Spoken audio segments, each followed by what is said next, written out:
বেড়াতে যাওয়া মানেই লস। বাইরে গেলেই ছেলেদের অসুখ হয়, ছেলেরা অসুস্থ হয়ে যায়। এই তো চলে এসেছে ওষুধ। তো 2 দিন থেকে বড় ছেলে অসুস্থ, অনেক জ্বর। বেড়াতে যেয়ে সব দিকে লস হয়ে গেল।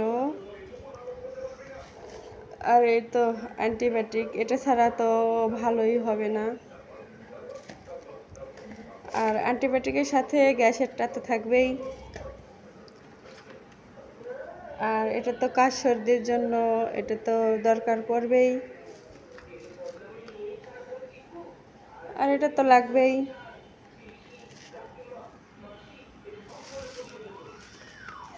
ভালো লাগে না, আর কোথাও যাওয়া হবে না, আর কোথাও যাব না। বাইরে যাওয়া মানেই অসুস্থ।